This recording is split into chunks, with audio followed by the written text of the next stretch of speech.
Bonjour et bienvenue dans mon cours de philosophie. Je suis Oumaima Fatouddine, professeure de philosophie, et je vous propose une révision express pour l'épreuve de baccalauréat ou de terminale en philosophie. Aujourd'hui, nous abordons la thématique de la conscience. Alors, il est temps de vous mettre au travail. Il faut maintenant commencer à vous organiser thématique par thématique. Donc le but, c'est que je vous donne pas plus de 4 références pour vous entraîner à mobiliser le savoir déjà étudié et l'articuler avec votre propre réflexion. Alors, c'est parti. En introduction, on va commencer par qu'est-ce que la conscience? Donc, la conscience, dans le sens commun, on peut penser à quelque chose qui s'apparente à être là dans le moment. Donc, lorsqu'on s'évanouit, par exemple, on n'est plus conscient. Donc ça, c'est dans le sens médical. Dans le sens plus psychologique, éthique et philosophique, la conscience, c'est la capacité à s'auto-observer et à observer la nature. Autrement dit, l'être humain a la spécificité d'être conscient de sa propre mort, chose que les animaux et les autres êtres vivants n'ont pas, ne possèdent pas la capacité à réfléchir sur leur vie, ni à être conscients qu'ils sont vivants, ni à être conscients qu'ils vont mourir. Toutes leurs facultés découlent de l'instinct, d'accord?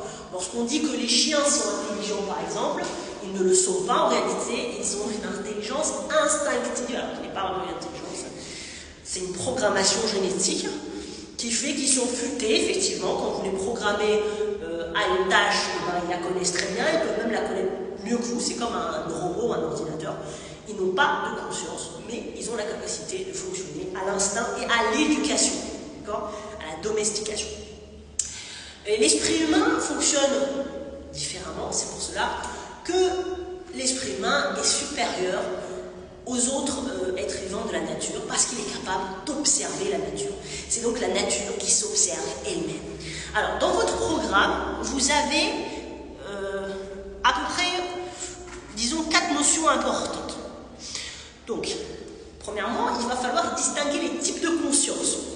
Donc, usuellement, on distingue la conscience morale, c'est-à-dire qu'on dit par exemple que l'éthique, la conscience de ses actes, ça rentre dans la conscience morale et éthique. C'est-à-dire que je prends la responsabilité de mes actes et je me tiens responsable des conséquences de mes actes. Et c'est comme ça qu'on parvient à respecter les lois, d'accord? Et respecter aussi le cadre moral sociétal. Ensuite, nous avons la conscience comme éveil, c'est-à-dire être présent à la réalité et ne pas être déconnecté à la réalité. Par exemple, dans les cas de troubles de la conscience, en psychologie, qu'on reconnaît dans la schizophrénie, par exemple, les troubles bipolaires, ce sont des troubles psychotiques qui sont caractérisés par une déconnexion de la conscience du réel. Donc, l'esprit humain va vagabonder ailleurs et n'est pas vraiment présent à la réalité. Ensuite,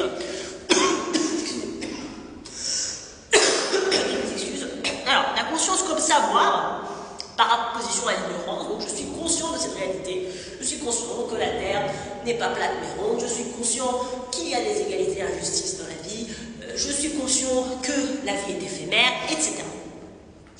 À quoi sert la conscience? Alors, la conscience, c'est une faculté étonnante, nous dit le site School Move, capable de mettre l'esprit qui perçoit à distance de l'objet perçu. Alors, par exemple, en suivant ce cours, vous avez le pouvoir de savoir que vous le suivez. C'est d'ailleurs le sens de l'expression « prendre conscience » qui montre que les êtres humains sont capables de savoir ce qu'ils sont. Alors, maintenant, on va aller plus loin de cette notion d'être simplement présent à la réalité. Donc, on va passer à la conscience en tant qu'état d'esprit, ou alors en tant que dimension de vie spontanée. Donc, l'être humain perçoit ce qu'il arrive, l'effet que cela fait, donc je sais ce qui me fait du bien, ce qui me fait me sentir embarrassé, ce qui fait me sentir gêné, de ressentir une douleur, d'entendre de la musique. Donc il y a une conscience interne déjà de ce que me procurent les différents événements de la vie.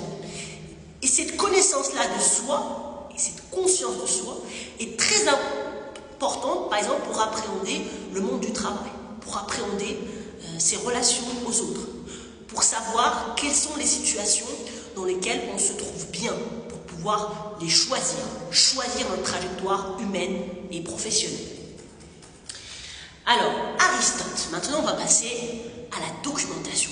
Quel que soit le sujet que vous allez travailler, il va falloir vous habituer à dérouler une réflexion qui émane de votre propre vécu, de votre propre dynamisme intellectuel, mais ne pas oublier de mobiliser 3 ou 4 éléments de l'histoire de la philosophie. Donc, Aristote et la conscience de soi. Aristote est un qualiment en philosophie. Donc, si vous le citez, vous avez forcément raison. Le terme conscience n'est apparu qu'aux alentours du XVIIe siècle. Pour autant, dès l'Antiquité, Aristote parlait déjà de connaissance de soi. Mais alors, d'où vient ce terme et comment est-il apparu?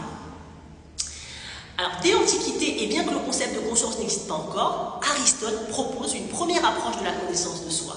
Alors, qu'est-ce qu'il nous dit Aristote? On va citer l'Éthique de Nicomaque, livre 2, chapitre 15. Apprendre à se connaître est très difficile et un très grand plaisir en même temps. Mais nous ne pouvons pas nous contempler nous-mêmes à partir de nous-mêmes, aveuglés que nous sommes, pour beaucoup d'entre nous, par l'indulgence et la passion. Alors, maintenant, on va faire la distinction. Ça, si vous mettez ça sur votre copie de bac, je vous signe que vous aurez une bonne note. Faire la différence entre la raison et la passion, c'est tout l'enjeu de la philosophie.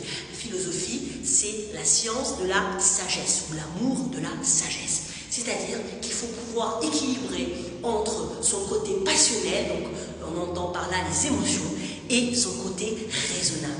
La façon de se tempérer émotionnellement et de se concentrer sur la raison et la pensée et la réflexion. C'est tout l'enjeu de votre année de philosophie.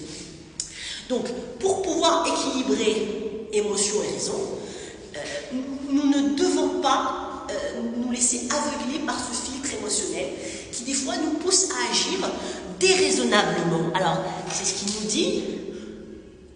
En concluant, la connaissance de soi est un plaisir, mais c'est aussi une nécessité. Alors ça, il ne le dit pas, c'est moi qui le dis. C'est un plaisir qui n'est pas possible sans la présence de quelqu'un d'autre qui soit notre ami. Alors, effectivement, l'autre est aussi la projection de nous-mêmes. Pourquoi? Parce que nous allons voir à travers l'autre nos limites, nos insuffisances, mais aussi nos potentiels, notre façon de nous adapter, de réagir aux situations nouvelles. Le contact avec l'autre est formateur au niveau spirituel de l'esprit. Pour Aristote, l'indulgence et la passion faussent l'image que nous avons de nous-mêmes. Ainsi, je peux plus aisément juger un autre que moi-même.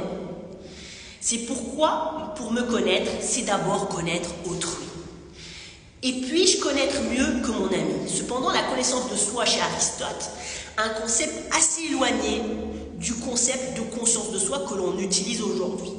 Avoir conscience de son propre corps. Par exemple, vous avez aujourd'hui la méditation de pleine conscience, donc le fait de se connecter à vos sens. Avoir conscience de ses pensées. Il faut attendre Descartes dans son Cogito ergo sum. Je pense donc je suis, pour avoir une première ébauche du concept de conscience. Allez, on passe à Descartes. On passe à Descartes et on finit pour aujourd'hui. La conscience au fondement de la pensée cartésienne. L'expérience du doute. Alors, qu'est-ce qu'il a fait Descartes? La tabula rasa. Je fais table rase du passé pour pouvoir construire mon avenir intellectuel, construire mes piliers, donc le soubassement de ma pensée, grâce à des expériences individuelles singulières. Nous avons tous un filtre de naissance, un filtre à travers notre éducation, à travers l'héritage émotionnel et traumatique qu'on a reçu, qui des fois se décline et découle de notre arbre généalogique. Donc la tabula rasa, ça sous-tend pour Descartes de ne pas avoir d'a priori ni religieux, moral, sociétal, traditionnel. Et ça, Descartes a bien matérialisé l'état d'esprit cartésien qu'on a aujourd'hui en France.